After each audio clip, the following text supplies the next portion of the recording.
YTN 뉴스라이더와 함께하고 계십니다. 집을 수십 채, 수백 채씩 가진 빌라왕, 빌라 신들의 실체가 조금씩 드러나고 있습니다. 집값보다 비싸게 전세를 드리는 수법을 썼죠. 그러니까 세입자의 돈으로 집을 산 셈입니다. 자, 그런데 집값도 떨어지고 금리는 자꾸 오르면서 이제 보증금을 못 내주게 된 겁니다. 이것이 이른바 깡통 전세입니다. 이거 조직적인 범죄로 보입니다. 건설업자와 임대사업자, 분양 대행업자가 공모해서 젊은이들의 명의까지 빌렸습니다. 피해자가 무더기로 쏟아지고 사회 문제로까지 번지자 정부가 뒤늦게 전방위 대응에 나섰습니다. 한덕수 국무총리의 주문사항 들어보시죠. 전세 사기는 건축주와 임대사업자, 분양 대행업자 등이 공모해서 벌이는 조직적인 범죄로 서민의 삶의 기반을 무너뜨릴 수 있다는 점에서도 절대 용납될 수 없다고 생각합니다. 국토부, 경찰청 등 관계부처는 피해자 지원에 최선을 다해주는 동시에 관련 범죄에 대해서는 단호하게 대처해 주시기 바랍니다. 총리의 주문 덕일까요? 인천에서 빌라와 오피스텔 50여 채를 전세로 줬다가 보증금을 돌려주지 않고 숨진 이른바 20대 빌라왕 송모 씨 사건에 대해서 인천경찰청이 수사에 착수했습니다. 서울 강서구에서 283채를 보유했던 화곡동 빌라왕이 검찰에 구속된 데 이어서 곳곳에서 수사가 시작되는 분위기입니다. 대책도 마련되고 있는데요. 서울시는 깡통 전세 등으로 보증금을 제때 못 돌려받은 신혼부부나 청년에게 최장 4년 동안 대출 상환을 연장해주고 이자 지원에 나서기로 했습니다. 물론 길거리에 나앉게 생긴 서민들에게는 아직 턱없이 부족합니다만 마중물을 시작으로 추가 대책이 나오기를 전세 사기 조직의 실체도 명확히 밝혀지기를 기대해 보겠습니다. 자, 어제 이 시간 서울시의회 해외 연수 보고서 베끼기 실태 단독으로 보도해드렸습니다. 오늘 그 후속 보도입니다. 해외로 연수를 가면서 계획에도 없던 일정이 마구마구 추가된 것으로 나타났습니다. 아니 시청만 가려고 했는데 이거 구청도 가봐야 되겠다. 이런 탐구심이라면 얼마나 좋겠습니까마는 공원도 가보고 저기 오페라하우스도 가봐야 되겠다. 현지에서 관광 일정만 잔뜩 추가됐대요. 이 관광 일정 때문에 주요 일정마저도 바뀌었습니다. 고양이에게 생선을 맡겨도 이렇게는 안 쓰겠습니다. 예산 남으니 해외로 여행 다녀오자 이렇게 했답니다. 시민들의 고혈이 의원님들의 술값으로 밥값으로 노는 값으로 쓰인 현실 김태원 기자가 단독으로 고발합니다. 5박 7일 동안 예산 4,800만 원이 투입된 호주 연수 보고서를 살펴봤습니다. 그런데 현지에서 갑자기 블루마운틴 국립공원과 달링하버, 오페라 하우스 탐방 일정이 추가됐습니다.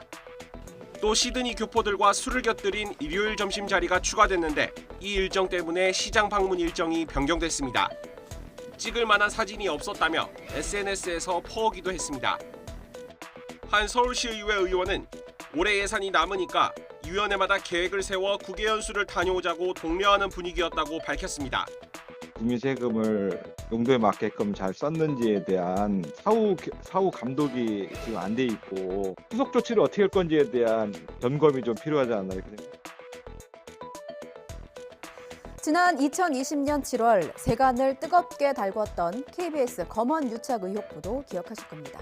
당시 한동훈 검사장과 이동재 전 채널A 기자가 유시민 전 노무현재단 이사장에 대한 의혹을 제기하자고 공모한 정황이 확인됐다. 이런 보도가 나왔었어요. 이동재 전 기자는 바로 녹취록 원문을 공개했고요. KBS는 오보를 인정하고 사과했습니다. 한동훈 장관은 법적 조치에 나섰습니다. 이 보도에 관여한 KBS 기자들과 KBS 측에 정보를 준 수사기관 관계자 등을 명예훼손 혐의로 고소한 건데요. 2년 반 만에 결론이 나왔습니다. 이준혁 기자입니다. 보도 배후로는 당시 서울중앙지검 3차장이었던 신성식 검사장을 지목했는데 고소 2년 반 만에 검찰의 결론이 나왔습니다. 검찰은 신 검사장은 허위 사실을 전달하고 KBS 기자들은 이를 바탕으로 단정적으로 보도해 한 장관의 명예를 훼손한 혐의가 있다고 판단했습니다. 2020년 6월에서 7월 사이 신 검사장이 KBS A 기자와 B 기자에게 한 장관이 보도 시점을 조율했다거나 총선에서 야당이 승리하면 윤석열 당시 검찰총장에게 힘이 실린다는 구도를 짰다며 실제 녹취에 없는 내용을 설명했다는 겁니다. KBS는 대화를 직접 듣거나 녹취록을 확보하지 못하고도 취재를 통해 확인한 것처럼 단정적으로 보도했다고 검찰은 보고 있습니다. 그러면서 정보를 제공한 신 검사장과 보도를 주도한 이모 당시 법조팀장을 재판에 넘겼습니다. 이에 대해 신성식 검사장은 사실관계나 법리적으로나 도저히 받아들일 수 없고 한 장관이 피해자여서 검찰권이 사적으로 남용된 것으로 심히 의심된다는 입장을 내놔서 혐의를 놓고 앞으로 법정에서 치열한 다툼이 이어질 것으로 보입니다. 김진욱 공수처장이 최근에 있었던 시무식 자리에서 찬송가를 불러서 논란이 됐습니다. 감정이 북받쳐 오르면서 눈물까지 보였다고 해요. 지난 2일 공수처 시무식에서였습니다. 신년사를 발표하던 김진욱 공수처장, 독일 본회퍼 목사의 시를 인용하면서 해당 시를 가사로 한 찬송가를 불렀습니다. 이후 불교계를 중심으로 종교적 편향 언행을 비판하는 목소리가 흘러나오자 김 처장은 어제 입장문을 내고 사과했습니다. 직원들이 힘과 지혜를 모아서 어려움을 이겨내고 국민 기대에 부응하자는 취지였지만 공직자이자 수사기관장으로서 부적절했다고 밝혔습니다. 27년간 의사인 척 무면허로 진료한 가짜 의사가 적발됐습니다. 수도권 병원 60곳을 옮겨다니면서 환자를 진료하고요. 수술까지 했습니다. 알고 봤더니 의대를 졸업한 건 맞습니다. 그런데 의사 면허는 못 땄어요. 다른 사람의 면허증을 오리고 붙여서 이렇게 자신만의 가짜 면허증을 만들었습니다. 마치 영화 기생충에서 졸업장을 위조하던 주인공처럼요. 이렇게 그럴듯한 면허증과 각종 위촉장에 병원들도 깜빡 속아 넘어갔습니다. 송재인 기자가 취재했습니다. 수도권에 있는 정형외과 병원 홈페이지에 걸린 의사 A씨의 소개문입니다. 정형외과 전공의로서 주요 의과대학에서 외래 교수를 역임했고 관련 연수도 수차례 다녀왔다고 나와 있습니다. A씨는 30년 전인 1993년 의과대학 학부를 졸업했을 뿐 그 뒤론 의료와 관련해 그 어떤 자격도 딴 게 없습니다. 허위 의사 면허증으로 진료를 이어온 기간만 27년, 근무한 병원은 전국적으로 60곳이 넘습니다. 그동안 병원장 명의의 전자 의무기록 코드를 부여받아 환자를 진료하고 처방전도 발행했습니다.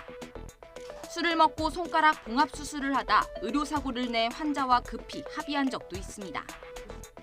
A씨는 경찰 조사에서 의사 면허가 취소됐던 것뿐이라고 주장했지만 검찰은 보안 수사 과정에서 A씨가 애초 면허가 아예 없는 가짜 의사란 사실을 밝혀 구속 기소했습니다.